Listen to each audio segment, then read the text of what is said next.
Good evening. नमस्कार दोस्तों, मैं मदन सिराव आपके अपने यूट्यूब चैनल जीके मदन सिराव पर हार्दिक अभिनंदन करता हूं। तो मेरे प्यारे दोस्तों, अपने चल रहे थे राजस्थान के जिला दर्शन, और राजस्थान के जिला दर्शन में हमने एक दो जिलों का वर्णन पढ़ा था, जैसे हनुमानगढ़ का पढ़ा, इसके बाद में गंगानगर का पढ़ा, बीकानेर का पढ़ा। और बीच में ही हमने इन जिलों का वर्णन को हम पढ़ते पढ़ते रोक दिया था। रोक इसलिए दिया क्योंकि राजस्थान में राम लुभाया कमेटी के निर्देशन में और राजस्थान में 19 नए जिलों का गठन किया गया है। इन 19 नए जिलों के गठन की हम बात करें तो 7 अगस्त 2023 के दिन मुख्यमंत्री अशोक गहलोत ने 19 नए जिलों को मंजूरी दे दी है। यानी कि वर्तमान समय में हम देखें तो राजस्थान में 50 जिले बन चुके हैं। उनमें से 33 जो पुराने जिले थे और 19 नए जिलों का गठन किया गया है। तो कुल मिलाकर हम देखें तो राजस्थान के अंदर अब वर्तमान समय में 50 जिले बने हैं। 50 जिले हैं, और 50 जिलों में हम देखें तो 19 जो नए जिले बने हैं, 19 नए जिले बने। इन 19 नए जिलों के गठन के कारण राजस्थान में संपूर्ण राजस्थान की ज्योग्राफी बदल गई है, संपूर्ण राजस्थान की कला एवं संस्कृति बदल गई है, हिस्ट्री बदल गई है। क्योंकि इन 19 जिलों के बनाने के कारण, यानी कि किसी न किसी ज़िले से इनको काट कर बनाया गया है। कौन से ज़िले की कौन सी तहसील ली गई है, एक दो ज़िलों से मिलकर कोई एक ज़िला बनाया गया है, जिसके चलते इनमें जो स्थान में परिवर्तन आया है, जो भी हुआ है, उनमें बहुत सारा बदलाव हुआ है। और इन बदलाव को हम धीरे धीरे दिन पढ़ेंगे और देखेंगे कि राजस्थान में किस प्रकार से ये बदलाव देखने को मिला है। और सबसे पहले इम्पोर्टेंट जो बात ये रहती है कि राजस्थान में जो 33 ज़िले थे और 33 जिलों से कुछ काट कर टोटल 19 ज़िले बनाए गए हैं, और टोटल ज़िले हो गए अब 50। और इन 50 जिलों में हम देखें तो राजस्थान के जो 19 नए ज़िले गठित किए गए हैं, तो सर्वाधिक आगामी जो भर्ती परीक्षाएं होने वाली है, उन आगामी भर्ती परीक्षाओं में हम देखें तो इन 19 जिलों से सर्वाधिक प्रश्न पूछे जाने की संभावना है। संभावना इसलिए रहेगी क्योंकि कुछ स्थान में जो परिवर्तन आया है, हिस्ट्री में परिवर्तन आया है, और जैसे स्थान इधर उधर हुए हैं, तो उनमें से लेके ये प्रश्न पूछे जाने की संभावना रहती है। तो आज जो हम पढ़ेंगे राजस्थान में, और राजस्थान के एक संभाग को उठाएंगे, और राजस्थान में देखें तो क्षेत्रफल की दृष्टि से सबसे बड़ा जो संभाग है वह संभाग है जोधपुर संभाग। यानी कि कौन सा संभाग है? जोधपुर संभाग। जोधपुर संभाग। सबसे पहले तो हम ये देखेंगे कि इस जोधपुर संभाग के अंतर्गत कितने ज़िले हैं। जोधपुर संभाग में देखें तो पहले भी जोधपुर संभाग के अंतर्गत 6 जिले थे, और वर्तमान में भी हम बात करें तो जोधपुर संभाग में टोटल 6 जिले हैं। अब देखें कि 6 जिले कौन कौन से हैं जोधपुर संभाग के अंतर्गत। तो जोधपुर में एक तो जोधपुर हो ही गया, यानी कि जोधपुर के दो भाग बांटे हैं, जिसमें से एक जोधपुर ग्रामीण है और एक जोधपुर शहरी है। तो दोनों के दोनों इसमें हैं, जोधपुर ग्रामीण भी इसमें है और जोधपुर शहरी भी इसमें है। ठीक है। इसके बाद में हम देखें तो जोधपुर में तीसरा जो जिला आता है वो है फलोदी जिला, फलोदी। और चौथे जिले की हम बात करें तो चौथा जिला है बाड़मेर। पांचवें जिले के रूप में हम देखें तो पांचवा जिला है बालोतरा, यानी कि बाड़मेर से काटकर एक जिला बनाया गया है और उसका नाम है बालोतरा। तो बालोतरा जिला भी इसके अंदर आएगा। और इसके बाद में छठे जिले की हम बात करें तो छठा जिला कौन सा है? जैसलमेर है। क्षेत्रफल की दृष्टि से अपने राजस्थान का पहले भी सबसे बड़ा जिला जैसलमेर था, और वर्तमान में भी हम बात करें तो क्षेत्रफल की दृष्टि से सबसे बड़ा जो जिला है वो जैसलमेर है।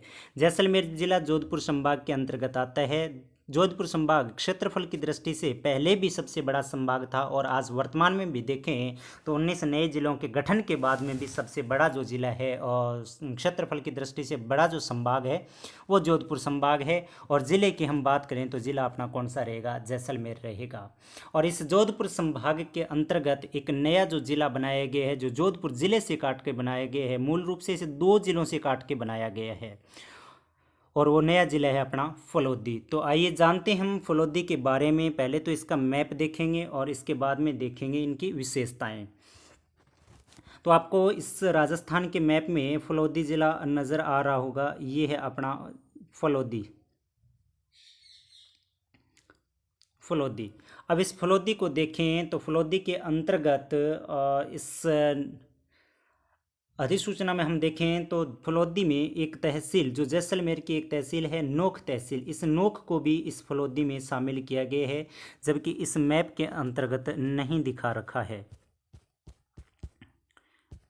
ठीक है, नोख, तो नोख की हम बात करें तो नोख जैसलमेर में है और जैसलमेर की एक तहसील थी और जिनको काट कर किस में मिलाया गया, फलौदी में मिलाया गया है। ठीक है, और बाकी फलौदी को जोधपुर से काटा गया है। ठीक है, तो मूल रूप से हम देखें कि इस फलौदी का जो फलौदी ज़िला बनाया गया है मूल रूप से कितने ज़िलों से मिलकर ये फलौदी ज़िला बना है, या फिर कितने ज़िलों को काट कर तो इस फलौदी को बनाया गया। तो ध्यान में रखें, एक तो अपने कौन सा ज़िला है, जैसलमेर से काटा है इसे, जैसलमेर से कौन सी तहसील को काटा है इस बात का ध्यान रखें, क्योंकि राजस्थान के अंदर मुझे याद है कि 2008 में जब प्रतापगढ़ ज़िला बना था तो प्रतापगढ़ ज़िले से लेके बहुत सारे क्वेश्चन पूछे गए थे कि उदयपुर से कौन सी तहसीलों को लिया गया है, चित्तौड़ से कौन से लिया गया है और बांसवाड़ा की कौन सी तहसीलों से इसको लिया गया है। ठीक है, तो इस प्रकार से लेके बहुत सारे प्रश्न जो एग्ज़ाम में पूछे गए थे। ठीक उसी प्रकार से इस फलौदी के बारे में हम बात करें तो जैसलमेर से एक तहसील को काटा और तहसील कौन सी है, नोख तहसील है। जैसलमेर की कौन सी तहसील है, नोख तहसील है। और इसके बाद में हम बात करें तो जोधपुर से टोटल 8 तहसीलें ली गई है, 8 तहसीलें को जोड़ा गया और एक ज़िला बनाया गया, एक तहसील ली गई है नोख जो जैसलमेर से ली गई है। तो यानी कि 2 ज़िलों से काट के इसे बनाया गया और टोटल इसके अंदर 9 तहसीलें हैं भाई। टोटल कितनी तहसीलें हैं इसके अंतर्गत, 9 तहसीलें हैं। तो आइए देखते हैं कि वो 9 तहसीलें कौन कौन सी है, इसके बारे में भी हमें पढ़ने बहुत ज़रूरी है। तो 9 तहसीलों में हम बात करें तो एक तो फलौदी स्वयं ज़िला भी है और तहसील भी तो होगी, फलौदी है। इसके बाद में हम देखें लोहावट है। ठीक है, इसके बाद में हम देखें तो आऊ है, इसके बाद में देचू है, सेतरावा है, बाप है, गंटियाली है और बापणी है। ठीक है, इस प्रकार से टोटल जो तहसीलें ली गई है वो तहसीलें इसके अंदर अभी तो 8 दिखा रखी है, पर एक जो मैं आपको बता रहा हूँ कौन सी तहसील, नोख तहसील, जो इसमें लिखी नहीं गई है और मैप के अंदर इसे दर्शाया गया है। ये देखो, ये नोख तहसील जो इस ज़िले में जोड़ी गई है जो जैसलमेर की है। ठीक है, तो टोटल ध्यान में रखना इसमें कितनी तहसीलें हो गई, 9 तहसीलें हो गई, जिसमें से 8 तहसीलें हैं वो तो जोधपुर से ली गई है और एक तहसील है वो जैसलमेर से ली गई है। इन दोनों ज़िलों से तहसीलों को काटकर एक ज़िला बनाया गया और वो ज़िला कौन सा बना, फलौदी बना। ठीक है, और फलौदी कौन से संभाग के अंतर्गत है इस बात का भी विशेष ध्यान रखें कि फलौदी जोधपुर संभाग के अंतर्गत है। अब देखें कि फलौदी से लेकर क्या कुछ हमें जानकारियाँ मिलती है। तो सबसे पहले जो बात करें हम तो वो मेन चीज़ तो ये रहती है कि इसका नामकरण कैसे हुआ, यानी कि फलौदी ज़िले के इतिहास में हम जाएंगे तो हम जानेंगे कि फलौदी का नाम फलौदी क्यों पड़ा, किस कारण पड़ा, आखिर कौन कौन से वो शासक हुए जिनके समय में इनके कुछ नामों से जो जाना जाता था वो कौन से नामों से जाना जाता है। अनेक प्रकार के प्रश्न उठकर आते हैं। तो सबसे पहले हम देखें तो पृथ्वीराज जी चौहान, किसकी बात करेंगे, यानी कि फलौदी पर पृथ्वीराज चौहान।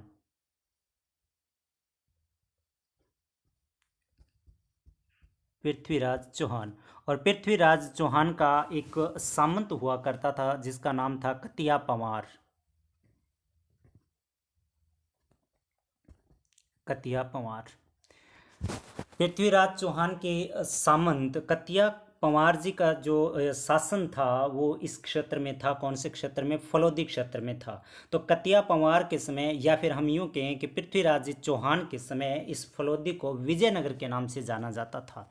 फलौदी को किस नाम से जाना जाता था, विजयनगर। ध्यान में रहेगा, फलौदी का पुराना नाम एक तो निकल कर आ रहा है अपने सामने, विजयनगर, जो पृथ्वीराज जी चौहान के सामंत कतिया पंवार के समय ये फलौदी ज़िला जो आज वर्तमान में फलौदी ज़िला है ये किस नाम से जाना जाता था, विजयनगर के नाम से जाना जाता था। इसके बाद में हम देखें तो कुछ ऐसा मानना है कि अपने जैसलमेर ज़िले में जो एक तहसील है पोकरण तहसील, इसके बाद में हम बात करें तो लोदरवा, तो लोदरवा में एक व्यक्ति हुए थे जिनका नाम था सिद्धू कल्ला। कहाँ, लोदरवा।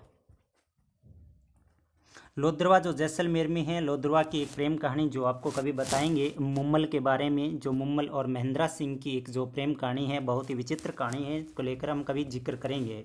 तो लोद्रवा लोद्रवा पुराने समय में ये आसनी कोट के नाम से जाना जाता था।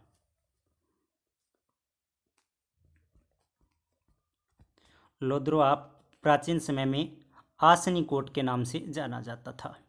तो इस आसनी कोट, या हम यूं कहें कि लोद्रवा से एक व्यक्ति जो वहाँ के जो शासन करता थे, वहाँ के राजाओं से वो प्रताड़ित हुए और दुखी होकर वो व्यक्ति, जिनका नाम था सिद्धू कल्ला, और सिद्धू कल्ला जी अपने 40 बैलगाड़ियों के काफिले के साथ, और टोटल 140 लोग उस काफिले में सवार थे।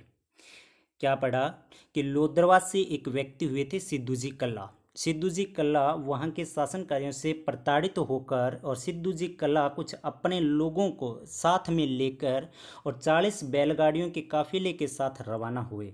और इस 40 बैलगाड़ियों में टोटल 140 लोग सवार थे। ये लोग सवार होकर, यानी कि लोद्रवा को छोड़कर, और ये किधर चल पड़े, ये फलोदी साइड में चल पड़े। ऐसा मानना है कि सिद्धू जी कल्ला ने अपने वहाँ एक माता की पूजा करते थे ये, और माता थी वो लटियाल माता। कौन सी माता? माँ लटियाल। माँ लटियाल। तो सिद्धू जी कल्ला इस माँ लटियाल की पूजा करते थे। तो माँ लटियाल की मूर्ति को उठाया और एक रथ पर रख दिया। ठीक है, बैलगाड़ी पे इसे रख दिया गया। और सिद्धू जी कल्ला का ये मानना था कि माँ लटियाल, अब इस स्थान से तो हम जा रहे हैं, जहाँ आपकी मेहर होगी, जहाँ आपका आशीर्वाद होगा, आप हमें बता देना, हम वहीं अपना निवास स्थान बना लेंगे। ऐसा मानकर माँ लटियाल की मूर्ति बैलगाड़ी में रखते हैं सिद्धू जी कल्ला, और लोद्रवा से रवाना हो जाते हैं फलोदी जोधपुर की ओर। वो चलते गए, और ऐसा मानते हैं कि एक खेजड़ी में एक रथ का पहिया अटक गया, और उस रथ के पहिए के अटकने से उस खेजड़ी के 2 फाड़ हो गए। खेजड़ी के कितने फाड़ हो गए? यानी कि ये खेजड़ी है, मान लेते हैं कि ये एक खेजड़ी का वृक्ष है, और इसमें रथ का पहिया अटका, और रथ का पहिया अटकने से इस खेजड़ी के 2 फाड़ हो गए। ठीक है, तो सिद्धू जी कल्ला ने मन में ये विचारी कि अगर अब जो यहाँ रथ अटका है, ये हो सकता है अपनी माँ लटियाल का ये आशीर्वाद है कि आप सिद्धू कल्ला यहाँ रथ को रोक दें और यहाँ अपना निवास स्थान बना लें। तो इस बात को समझते हुए सिद्धू जी कल्ला ने यहाँ अपने रथ को रोक दिया, और जहाँ रथ को रोका वो स्थान जो आज वर्तमान में फलोदी जिला कहलाता है, उस जगह की ये बात है। तो लटियाल के आशीर्वाद से सिद्धू जी कला ने वहाँ अपने बैलगाड़ियों को रोका और अपना एक निवास स्थान बनाया, और 140 लोगों की इस निवास स्थली को सिद्धू की ढाणी के नाम से जाना गया। यानी कि वर्तमान में जो फलोदी जिला है, इसे प्राचीन समय में, यानी कि पृथ्वीराज जी चौहान के सामंत कतिया के समय ये विजयनगर के नाम से जाना गया। इसके बाद में सिद्धू जी कल्ला के समय ये जो जिला है, जो वर्तमान में जो जिला है, ये सिद्धू की ढाणी के नाम से जाना गया। सिद्धू की ढाणी।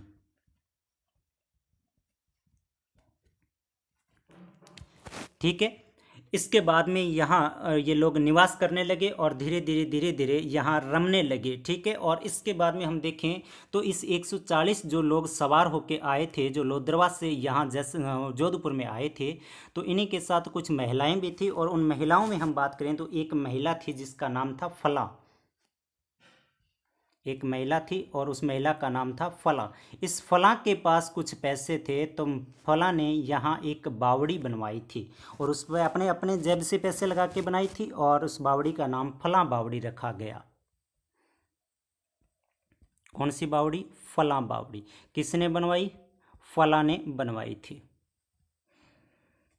फला ने ये बावड़ी बनवाई थी। ठीक है, तो सिद्धू जी कल्ला जो यहाँ इनका रथ अटका था, अपना जो ये निवास स्थान बनाया था, ये बात है आश्विन शुक्ल अष्टमी की बात है। यानी कि सर्वप्रथम जो यहाँ सिद्धू जी की जो ढाणी बसी थी, ये बसी थी आश्विन के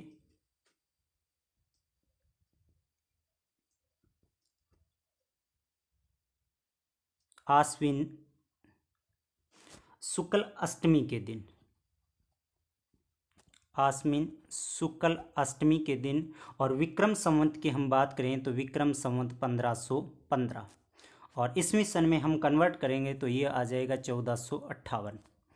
यानी कि सिद्धू जी कल्ला ने सिद्धू की ढाणी जो बसी थी, उस ढाणी जो कब बसी थी, ये आश्विन शुक्ल अष्टमी के दिन 1458 के दिन ये ढाणी बसी थी। और इसी दिन फल्ला देवी ने यहाँ अपने पैसों से एक बावड़ी बनवाई और उस बावड़ी का नाम क्या रखा गया, फल्ला बावड़ी रखा गया। इसके बाद में धीरे धीरे टाइम चलता गया, 58 से टाइम आ गया 1460 का, यानी कि सन 1460 की बात आ गई। और 1460 में हम देखें तो जोधपुर के अंदर शासन था राव जोधा का। और राव जोधा को इस बात की भनक पड़ी कि फलोदी साइड, यानी कि फलोदी तो बाद में बसा है, कि अपने जोधपुर में कि एक व्यक्ति है जिसका नाम है सिद्धू कल्ला, जिन्होंने अपना एक निवास स्थान बनाया है। इस बात की भनक पड़ने पर राव जोधा ने अपने पुत्र सुजा को आदेश दिया कि आप वहां जाएं और देखें कि वहां कौन आया है, किस प्रकार से अपना निवास स्थान बनाया है अपने इस क्षेत्र में। तो राव जोधा की इस आज्ञा को पाकर राव सुजा फलोदी के लिए रवाना हुआ। सुजा, और सुजा हम देखें तो सुजा यहां आया था 1469 में। सुजा 1469 में इस फलोदी में यहाँ आया था, और यहाँ आकर सिद्धू जी कल्ला के साथ मिलकर राव सुजा ने 1469 ईस्वी में यहाँ एक दुर्ग की स्थापना की थी फलोदी में। ठीक है, इस बात का भी थोड़ा ध्यान रखें कि जोधपुर में फलोदी में एक दुर्ग की स्थापना की किसने की, सुजा ने की थी। तो सुजा के पास पैसे कम पड़ गए थे, और इसके बाद में जो पड़ी थी फल्ला देवी पड़ी थी, उस फल्ला ने अपने जेब से पैसे निकाले और पैसे राव सुजा को दिए, और ये दुर्ग हुआ कंप्लीट। और इस फल्ला के नाम पर इस दुर्ग का जो नामकरण किया गया था, तो राव सुजा ने फल्ला के नाम पर इसका नाम रखा फलादी। यानी कि जो दुर्ग बनवाया था राव सुजा ने राव सिद्धू कल्ला के सहयोग से, और कुछ पैसे दिए थे फल्ला ने, और उसके नाम पर इस दुर्ग का नामकरण किस नाम से किया गया, तो फलादी के नाम से किया गया। तो हो सकता है आपको एग्ज़ाम में पूछ ले कि ये बात जो है वैशाख सुदी तीज की है, विक्रम संवत 1526 की है, और ईस्वी सन में देखें तो 69 की है, 1469 की। वैशाख सुदी तीज आखा तीज के दिन राव सुजा ने फलोदी में फलादी नाम से एक दुर्ग का निर्माण किया। तो फलोदी का नाम प्राचीन समय में एक फलादी हो गया, विजयनगर हो गया, और सिद्धू जी की ढाणी हो गई। इस प्रकार से इस फलोदी का नाम प्राचीन समय में फलादी था, और धीरे धीरे फलादी से कन्वर्ट होके और ये नाम बन गया फलोदी। तो ये तो था थोड़ा बहुत इस फलोदी का इतिहास। इसके बाद में, ये तो नामकरण से संबंधित है, इसके बाद में हम देखें तो राव सुजा ने इस फलोदी जिले का इस फलादी का जो शासन था वो 1470 में एक व्यक्ति था नर्रा नाम का। तो 1470 में इस फलादी का शासन किसको सौंप दिया, नर्रा को सौंप दिया था। किसको सौंप दिया था, इस नर्रा को सौंप दिया था।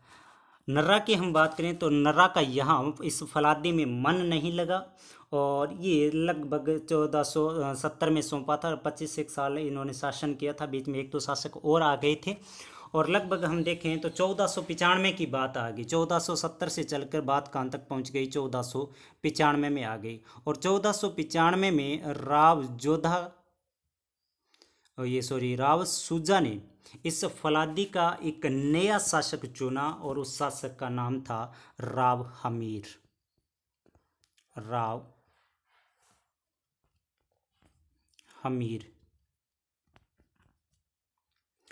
हमीर जी को यहाँ का शासक चुना, और राव हमीर ने 1495 से 1532 तक यहाँ शासन किया था।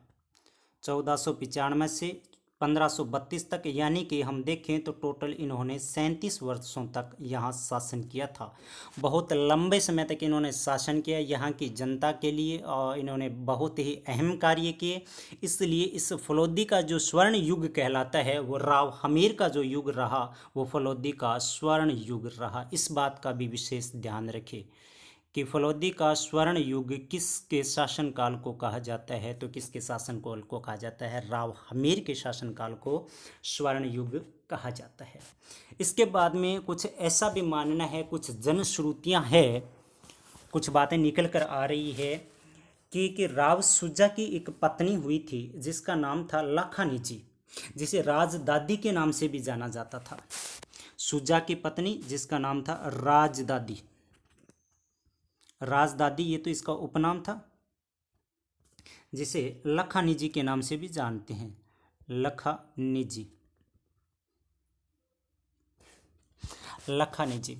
हदबंदी को लेकर, यानी कि इधर पोखरण जो जैसलमेर में है, इधर जोधपुर में जो फलोदी है, उन दोनों के मध्य हम देखें तो हदबंदी यानी कि सीमा को लेकर कुछ तनाव था।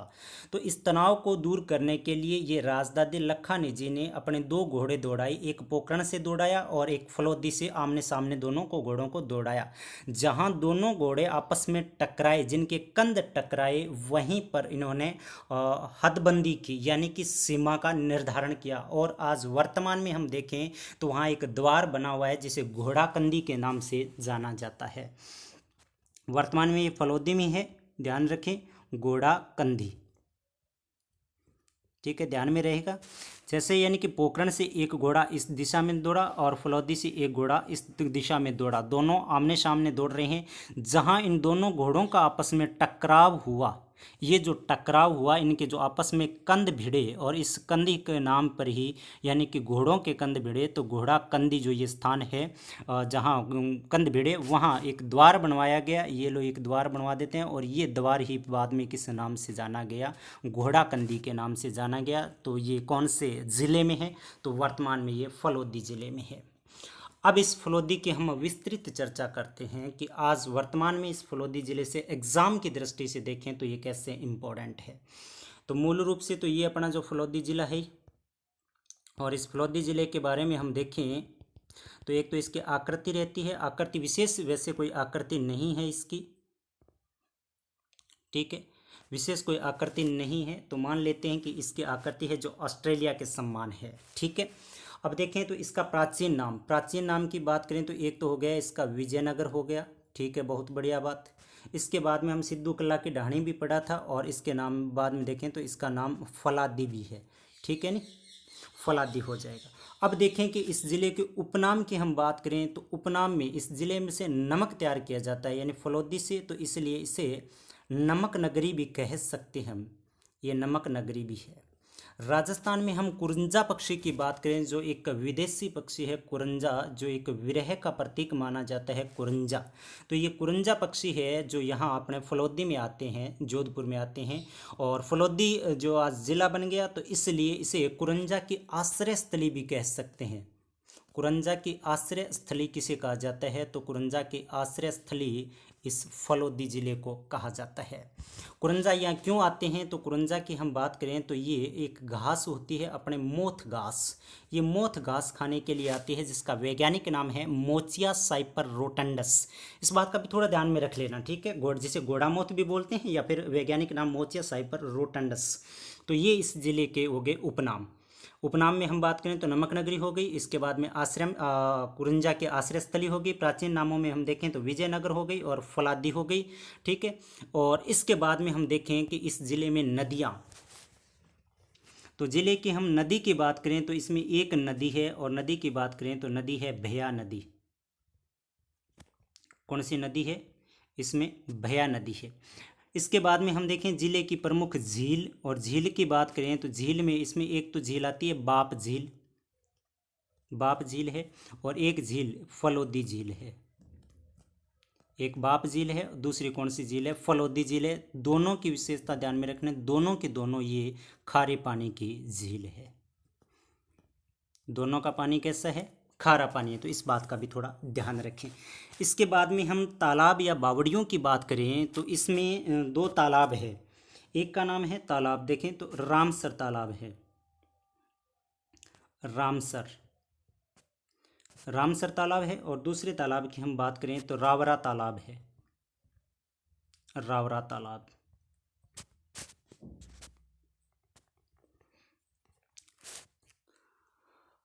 रामसर तालाब की हम बात करें तो रामसर तालाब तो इसके मालदेव के जो एक पुत्र हुआ था जिसका नाम था राम सिंह है, तो इस तालाब का निर्माण जो करवाया था वो मालदेव के पुत्र राम सिंह ने फलौदी में इस रामसर तालाब का निर्माण करवाया था। ठीक है, इसके बाद में देखें कि ज़िले में कोई अभ्यारण्य वगैरह,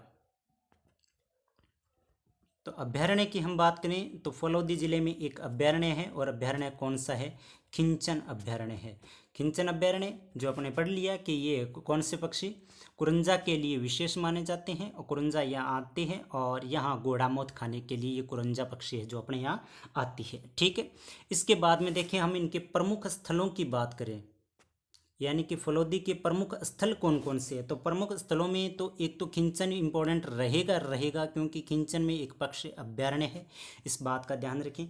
इसके बाद में फलौदी की एक तहसील है जिसका नाम है बाप, और इस बाप तहसील को भी ध्यान में रखना है। बाप को क्यों ध्यान में रखना है कि बाप एक तो खारे पानी की झील है, और इसके बाद में हम देखें तो राजस्थान का कोयला संयंत्र, यानी कि कोयले से विद्युत बनाने का जो प्रथम संयंत्र जो स्थापित किया गया किसी झील के किनारे, तो वो कौन सी झील के किनारे स्थापित किया गया है? बाप झील के किनारे स्थापित किया गया है, यानी कि यहाँ एक कोयला संयंत्र भी है। ठीक है, इसके बाद में हम देखें तो ये जाम्बूजी से संबंधित है, और यहाँ जाम्बा है। ठीक है, एक स्थान है जिसका नाम है जाम्बा, ये थोड़ा सा ध्यान में रख लेना कि विश्नोइयों से संबंधित जो जाम्बा है ये कहाँ है? बाप में है। विश्नोइयों का ये प्रमुख एक मंदिर है। ठीक है, जाम्बूजी महाराज का यह मंदिर है। इसके बाद में हम देखें तो ये प्रमुख स्थानों में एक स्थान आता है बापिणी, बापिणी। और ये बापिणी स्थान जो राजस्थान में पंच पीर पड़ते हैं हम, रामदेव जी, हड़बू जी, बाबू जी, गोगा जी और मांगलिया मेहा जी। तो बापिणी स्थान पर अपने मांगलिया मेहा जी का मंदिर है भाई, मेहा जी मंदिर। ठीक है, जो मूल रूप से वर्तमान में कौन से ज़िले में है? ये फलौदी ज़िले में है, मेहा जी का मंदिर है। यहाँ भाद्रपद कृष्ण अष्टमी के दिन मेला भरा जाता है जिसे हम कृष्ण जन्माष्टमी कहते हैं। तो यहाँ बापिणी में कृष्ण जन्माष्टमी के दिन मेला भरा जाता है, किसका? तो मेहा जी का मेला भरा जाता है। इसके बाद में हम देखें तो अन्य स्थानों में एक नाम आता है इसमें सुआप, जो ये फलौदी में है, सुआप। सुआप की बात करें तो यहाँ करणी माता का जन्म हुआ था, पिता मेहाजी चारण, माता देवल। ठीक है, कि कोख से इनका जन्म हुआ था। सुआप गांव में करणी माता का जन्म हुआ। बचपन का नाम रिद्धू बाई था, जो बाद में ये बीकानेर से संबंधित हुई। आगे जाके हम करणी माता के बारे में विशेष रूप से पढ़ेंगे। इसके बाद में और स्थान की बात करें हम फलौदी के, तो फलौदी में एक स्थान आता है बढ़ला, बढ़ला। और बढ़ला की हम बात करें,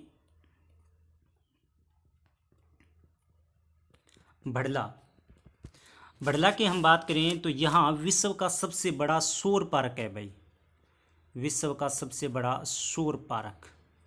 और सौर ऊर्जा के हम बात करें तो यहाँ लगभग 2245 मेगावाट विद्युत उत्पन्न की जाती है।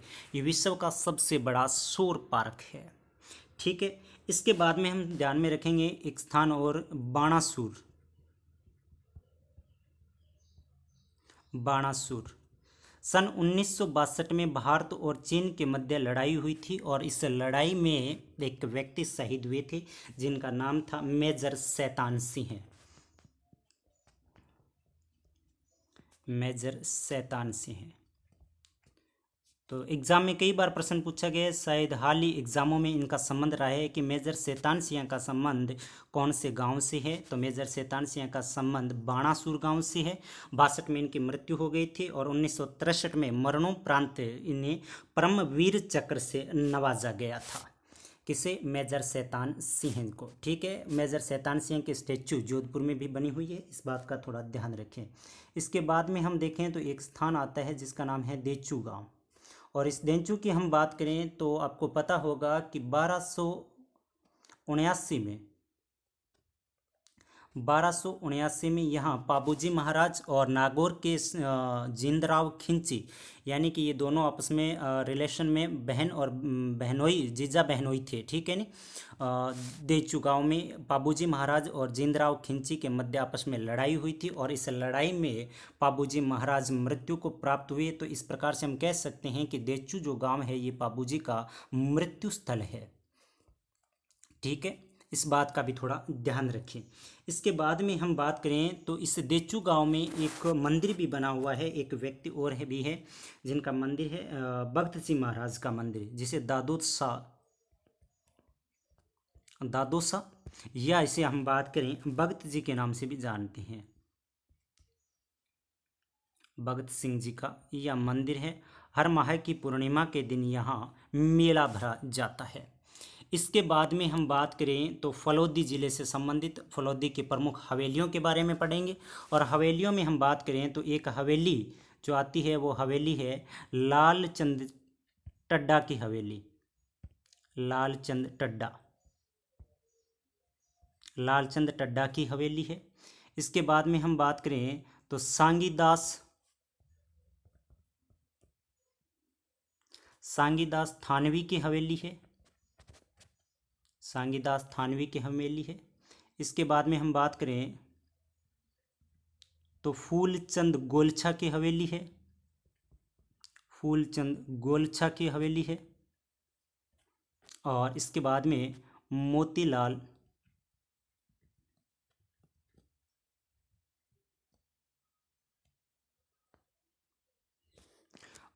अमरचंद की हवेली है। तो इस प्रकार से इस फलोदी ज़िले में 4 ये हवेलियाँ भी है।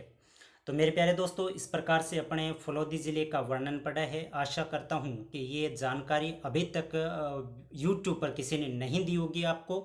तो बने रहिए मेरे साथ, देखते रहिए जीके मदन सिराव यूट्यूब चैनल को। और राजस्थान की प्रतियोगी परीक्षाओं, जो आगामी प्रतियोगी परीक्षाएं होने वाली है, उसमें हूबहू प्रश्न आपको इस यूट्यूब चैनल के माध्यम से मिलेंगे। तो तब तक के लिए धन्यवाद।